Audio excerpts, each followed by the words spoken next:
This didn't have to happen.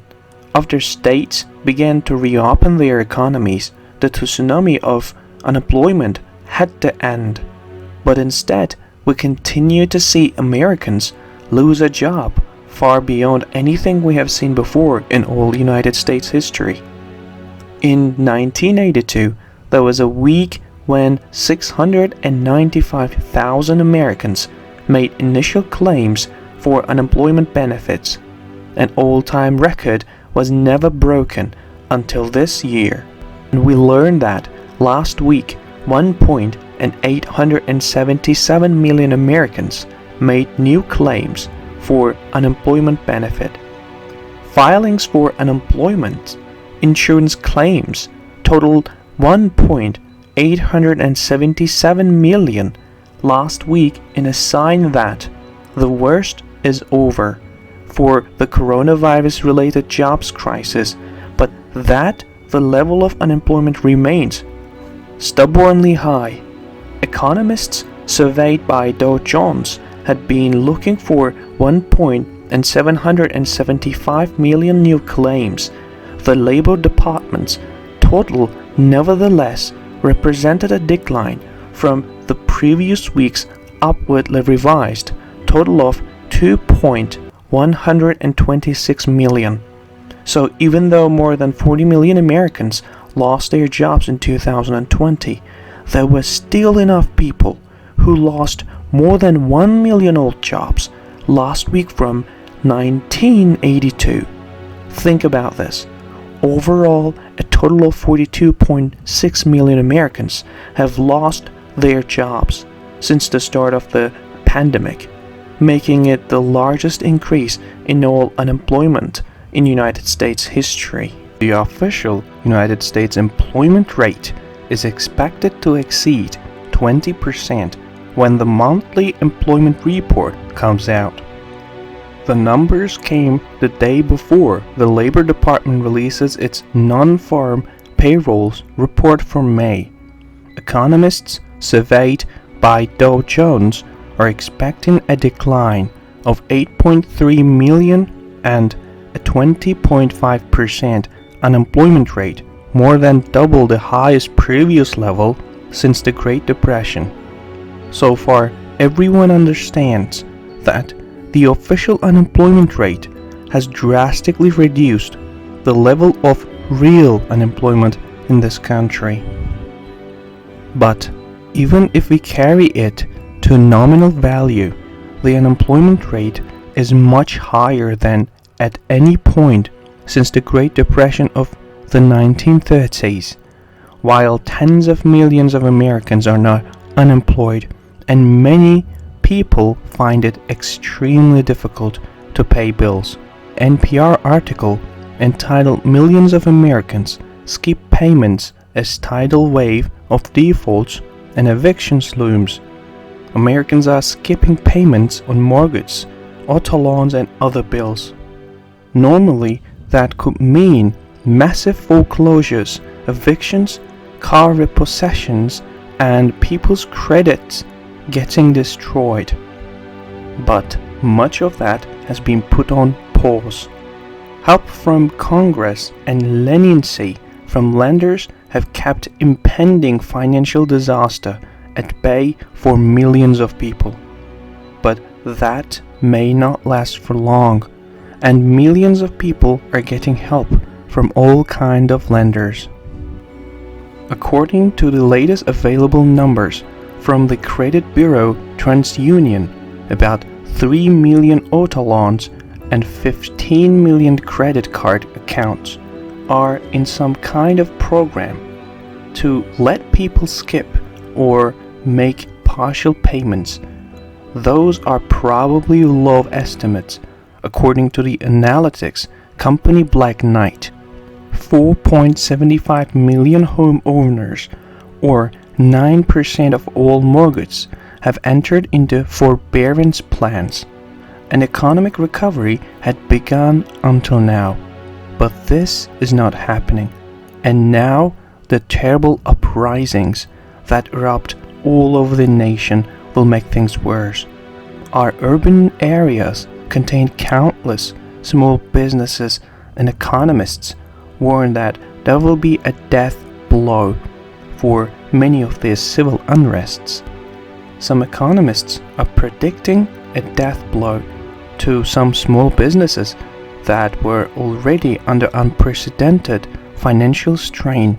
If they were not ransacked, looted, and destroyed by hooligans, they will feel the macro effect of urban decline and flight, plummeting consumer confidence, falling property values, and worsening budgetary crisis for state and local governments. The currency crisis will also come perhaps later this year, perhaps further on in time. Admittedly, most of us in the sound money camp have been surprised at how resilient the Federal Reserve note has been for so long. But the world's primary reserve currency has never had to weather a storm quite like the one we are in now. No government can borrow into oblivion, and no currency can be printed into oblivion without that currency losing credibility and purchasing power. Unfortunately, many businesses that the rebels destroyed are actually minority businesses.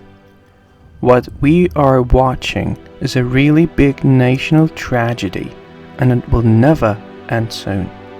Needless to say, there are some big companies that will be seriously attractive to completely give up our basic urban areas. If there is a constant threat that your stores will crumble, loot, or burn, this does not create a profitable business environment.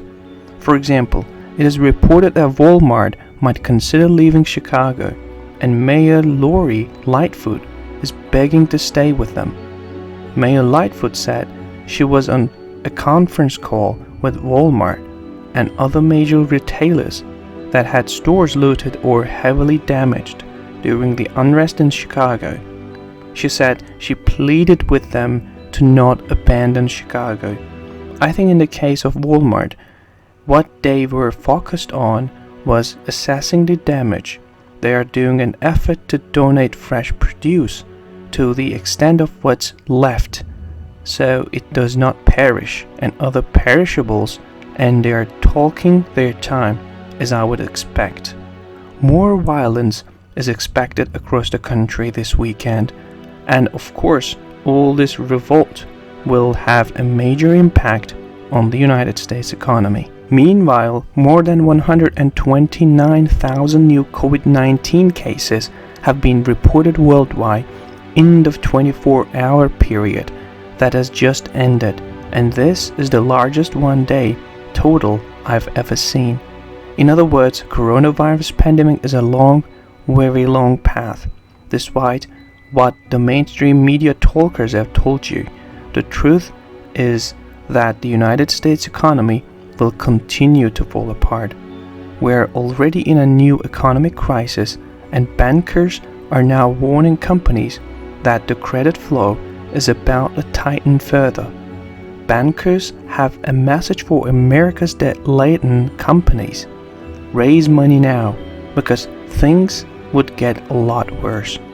The gradual reopening of businesses after months-long shutdowns and a pickup in manufacturing activity have given investors reason for optimism in recent weeks. But underwriters who cater to heavily in-debt corporations are offering their clients a bleak preview of what may lie ahead. The long list of worries includes a new wave of coronavirus contagion in the fall, an extended period of double-digit unemployment, a spike in defaults, and a slower than expected economic recovery as businesses around the globe adapt to the realities of prolonged social distancing. Of course, pitching bond sales to companies is part of the job description, and corporate treasurers expect nothing less from bankers whose bonuses are tied to how many deals they do. Still, The grim warnings to stockpile cash reflect how the rally that credit markets have enjoyed since the Federal Reserve took action may be obfuscating an economic picture still fraught with risks. There is a lot of fear in the air, and in such an environment, financial institutions are very stingy with their money. In the coming days, it will be much more difficult for everyone to borrow money, and this will have a serious impact on our economic outlook. Of course, things are changing so quickly that it has become almost impossible to predict what the United States economic figures will look like in the coming months.